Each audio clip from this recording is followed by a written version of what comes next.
Terima kasih Anda masih bersama kami di Prime Plus dan langsung saja. Tapi sebelum saya persilahkan atau saya bukakan terlebih dahulu apa saja pertanyaan dan pernyataan dari Anda yang menonton dari kanal YouTube Si Indonesia, saya akan persilahkan satu mahasiswa yang akan bertanya, silakan berdiri. Dengan siapa dan ditujukan ke siapa pertanyaannya? Terima kasih Bapak sebelumnya. Perkenalkan, nama saya Kevin Aulia. Asal saya dari Universitas Bakery, jurusan Hubungan Internasional dan saat ini berada di semester 2. Terima kasih sebelumnya. Saya izin bertanya kepada Pak Marwanda Sopang, selaku Dewan Perwakilan Rakyat, Ketua Dewan Perwakilan Rakyat Komisi 8 Republik Indonesia. Izin Pak, mengenai kebijakan baru pemerintah Arab Saudi tentang visa dan pengaturan wilayah di Mina. Pak, sejauh mana Komisi 8 memberikan dukungan politik dan pengawasan diplomasi agar jamaah Indonesia mendapatkan lokasi maktab yang strategis dan tidak terlalu jauh dari tempat pelontaran jumroh. Terima kasih. Oke, baik, terima kasih. Kevin, mahasiswa. Jadi langsung saja, Pak Marwan, apa yang bisa dijawab? Kalau Komisi 8 kan sebetulnya posisinya pengawasan ya. Betul. Tapi kami tidak selalu menempatkan posisi Komisi 8 itu pengawasan. Kami juga memandu Menteri Haji berdialog dengan pihak-pihak. Tentu pihak Kementerian Haji, Kementerian Pariwisata, sekaligus juga dengan syarikah yang melayani. Kita bahkan turut serta untuk PIHK yang ada di tenda 111-112 yang tadinya Kementerian Haji tidak bisa mendapatkan itu, kita dorong sampai ketemu untuk para petugas, para PIHK yang sebetulnya tidak lagi dapat, kita ketemu itu. Tapi hasilnya? Dapat. Oke. Dapat. Kemudian yang di Arafah juga kita kawasan-kawasannya itu selain kita berunding dengan syarikah, karena itu punya syarikah. Betul. Kita juga turut serta meninjau umpamanya ketersediaan sanitasi memadai atau tidak. Bahkan kita ribut. Kami nggak mau ini kalau lantainya pasir, harus konblok. Dan itu diiakan. Jadi kami memposisikan bahkan ya kadang-kadang bekerja. Itu supaya jamaah kita terlayani dengan baik. Kami paling ribut umpamanya persoalan yang sanitasi tadi, di mana perempuan, di mana wudhu, di mana istinjak, di mana antrian. Karena selama ini belum bisa kita tembus. Tahun ini ada perbaikan karena sekarang dilayani 2 syarikah. Syarikah ini agak berlomba ini memberikan pelayanan. Jadi ada yang disiapkan oleh pemerintah Saudi layanan itu, tapi ada juga yang ditambahi oleh pihak syarikah. Nah, ini yang kita dorong terus menerus. Nah, kemarin juga kita sudah lihat dan kita minta sebetulnya bagaimana penanganan pergeseran Arafah Musdalifah di mana, terus Minanya di mana. Nah, kami meyakini tetap Mina ini seperti apapun mengelolanya tetap sempit. Karena Mina tidak pernah bertambah, jamaah semakin banyak. Harus diurai. Kita mendorong pemerintah supaya dilakukan tanazul. Maksud tanazul ini jamaah tidak menginap, tidak bermalam, tidak tidur di Mina tapi tidurnya di hotel. Baik. Kewajiban melontar sampai cukup waktunya di Mina, baru kemudian ke hotel masing-masing. Ini kita ikut serta juga meyakinkan pihak Saudi bahwa ini jalan terbaik buat Indonesia. Oke, baik, baik. Nah, tentu pemerintah kita mendapatkan itu. Tinggal sekarang kita mengawal, jangan tercecer jamaah. Oke, baik. Ini saya konfirmasi langsung kalau gitu ke Pak Irfan. Jadi artinya sejauh mana kemudian tadi Pak Marwan sudah katakan ada upaya advokasi untuk mempermudah para jemaah kita di sana nanti. Kementerian memastikan itu bagaimana Pak komunikasinya? Sesuai dengan pertanyaannya Mas Aulia tadi, Kevin Aulia. Terkait dengan tenda-tenda di Arafah Mina itu ada istilah bahasa Jawa itu onorego norupo. Ya, artinya kita memang anggaran kita segini, maka susah untuk bisa meningkatkan layanan di situ. Tapi dengan anggaran yang seperti itu, kita berusaha keras memaksimalkan layanan yang didapat. Yang selama ini kita dapat adalah D- ya. Kita berusaha paling tidak D+ dengan harga yang hampir sama. bahkan lebih murah. Kemudian seperti disampaikan Pak Marwan tadi, terkait dengan beberapa tempat itu memang kita upayakan bahwa jamaah kita bisa mendapatkan tempat-tempat yang layak. Terkait tanazul, kita sudah memprogram juga nanti yang tanazul ini, kloter ini sejumlah sekian ribu. Oke. Tapi lagi-lagi tetap kita ajukan izin usulan tanazul ke Kementerian Haji dan Umroh Saudi sekaligus ke pihak kepolisian Saudi. Teman-teman dari atas kepolisian kita juga berkoordinasi dengan sesama sejawatnya di sana untuk bisa memastikan itu. Kalau nanti itu dua-duanya memberikan izin, maka insya Allah enak, lancar. Karena seperti saya sampaikan tadi, Mina itu bahkan juga sangat crowded kalau semua harus di dalam tenda.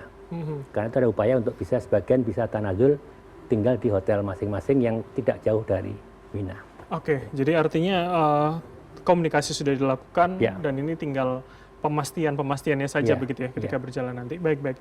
Itu tadi Kevin jawaban dari para narasumber, dan tidak hanya dari teman-teman mahasiswa yang ada di studio, kami sudah merangkumkan 4 pertanyaan YouTube yang sudah Anda berikan. Kita akan buka bersama.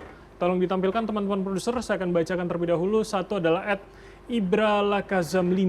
Apa rencana darurat jika terjadi kondisi krisis seperti cuaca ekstrim, wabah penyakit, dan juga kendala logistik? Kita bergeser ke pernyataan atau pertanyaan berikutnya. Eri Rahmadani, bagaimana Badan Pengelola Keuangan Haji dalam memastikan transparansi dan akuntabilitas dalam pengelolaan dana haji? Kita geser berikutnya. @Ariana Faranisa 211, apa langkah antisipasi terhadap potensi kepadatan di Arafah, Musdalifah, dan Mina?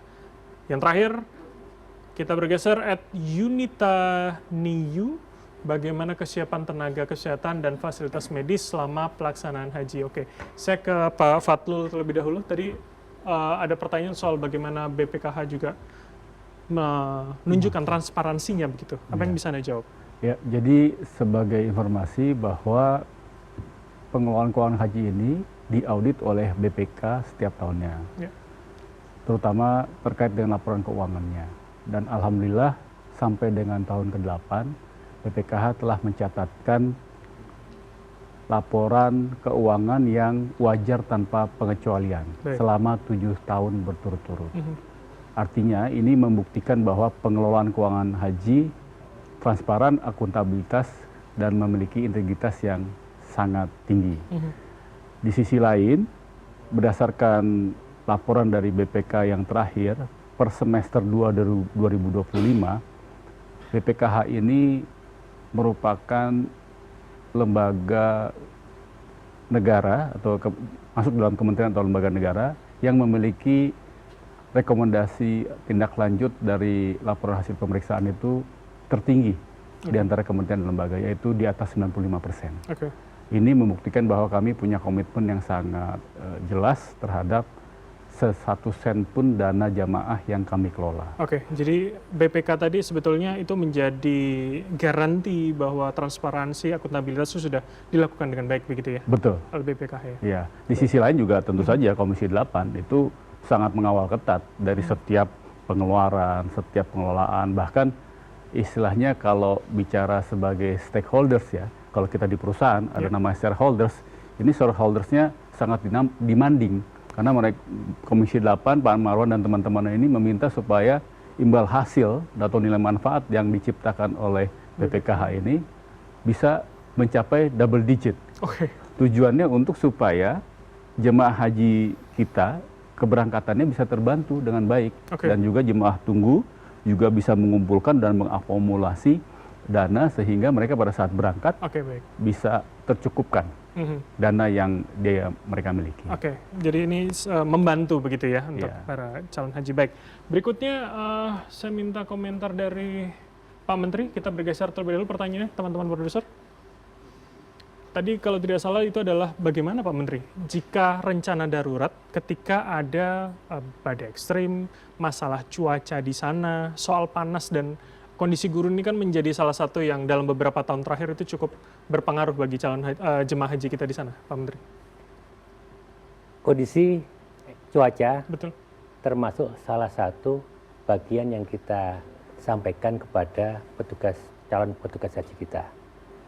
Perkiraan cuaca di sana pada saat musim haji sekitar 40 sampai 45, bahkan ada kemungkinan lebih dari itu. Oke. Tahun ini artinya? Tahun ini. Bisa mungkin di atas 45 derajat, Pak Menteri? Mungkin. Oke. Tapi yang pasti lebih dari 40, pasti itu. Sehingga kita sampaikan juga kepada calon petugas kita apa saja yang harus kita lakukan ketika mendapatkan jamaah kita yang apa istilahnya dehidrasi atau apa itu istilahnya. Terdampak dengan kondisi cuaca ya. Pun soal wabah penyakit Pak, tapi kan gini, kami membayangkan cuaca itu kan akan sangat bisa menimbulkan banyak penyakit dalam tubuh seseorang. Ketika imunnya turun, jangan-jangan penyakit yang ada bawaan itu akan mudah keluar dan kambuh begitu. Apa yang disiapkan kementerian? Pemerintah Saudi mewajibkan semua jamaah mendapatkan 3 vaksinasi. Vaksinasi meningitis, kemudian vaksinasi polio, dan vaksinasi COVID. Ya, COVID. Itu salah satu upaya pemerintah Saudi untuk mencegah merebaknya wabah yang mungkin bisa terjadi. Jadi potensialnya itu kemudian ya, yang mungkin terjadi di sana.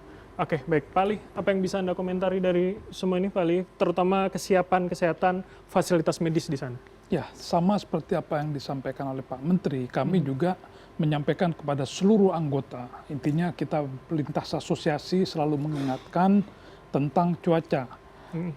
Intinya tidak jauh dari tahun-tahun sebelumnya. Bahkan kalau menurut kami tahun kemarin itu jauh lebih ekstrim daripada tahun depan ini. Saya kira tadi kita melakukan sama vaksinasi, dan juga di dalam kami di PIHK itu ada dokter yang memang kami bawa mendampingi dan itu lengkap dengan seluruh obat-obatan yang ada, yang memang setiap kali ada permasalahan langsung ditangani waktu itu juga. Oke, saya dalami di situ Pak Ali. Jadi Anda tadi mengatakan mungkin tahun ini akan lebih panas dari tahun lalu? Tidak.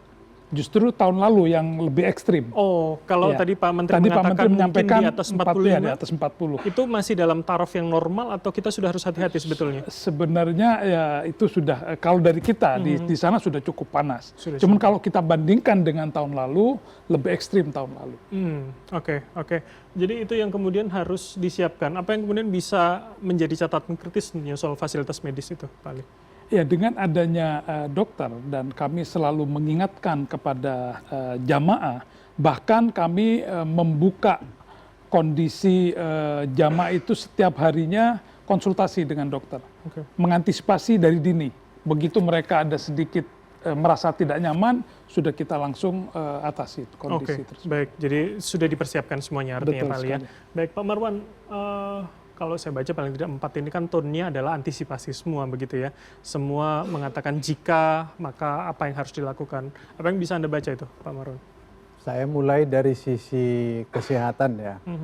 Puncak ibadah haji itu ya Arafah tadi itu.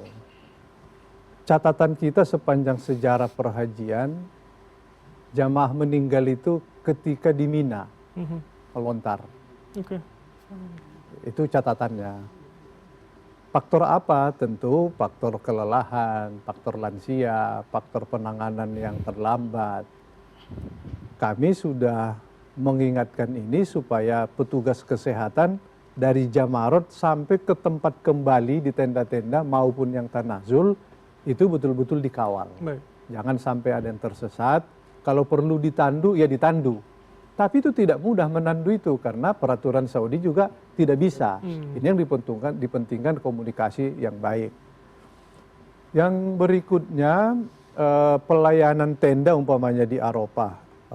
Kan ada kapasitas, umpamanya satu tenda 400. Terus di situ ada matras.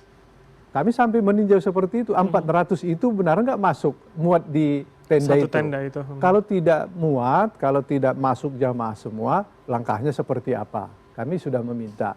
Bukan hanya meminta ke Menteri Haji, tapi meminta ke Syarikah juga. Di mana Anda letakkan kalau kurang?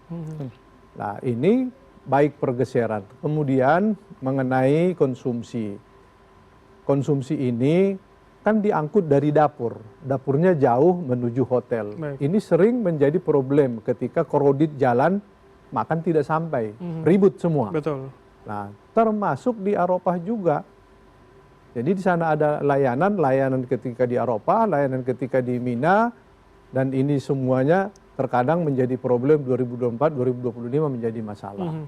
Tuh, saya kira harus ada langkah-langkah antisipasi. Langkah antisipasinya seperti apa dari Komisi 8? Ada cadangan. Kita minta ada cadangan dari Menteri Haji bersepakat dengan pihak syarikat, termasuk hotel. Oke, baik. Hotel harus ada satu hotel yang tidak boleh diisi kecuali kedaruratan. Oke, jadi semacam cadangan begitu ya. Baik. Kemudian mengenai pengawasan, kami sekalipun sampai sekarang mengapresiasi Menteri Haji, tapi kami akan ketat juga mengawasi. Kalau ini ada hal yang menurut kami bagian dari ketidaksesuaian dengan keputusan Panja Komisi 8 dengan pemerintah, kami akan catat. Baik. Maka kami meminta seluruh transaksi kesepakatan dengan para pihak di Saudi dilaporkan ke Komisi 8. Baik. Supaya kami bisa mengevaluasi. Oke, dan memantau Hal audit ya tentu BPK. Tapi dalam hal pengawasan kesepakatan yang kita buat itu DPR. Oke, baik. Jadi jangan nanti Gus Irfan jangan marah karena memang itu prosedurnya seperti itu. Baik, karena mungkin ada pembahasan ketika nanti para jemaah sudah di sana dan ada rapat melakukan nanti. Ya, gitu nanti kita rapat lagi di sana. Baik, tahan dulu Pak Marwan karena kita akan lanjutkan usai jeda berikut ini. Tetaplah bersama kami di Prime Plus. Masih ada.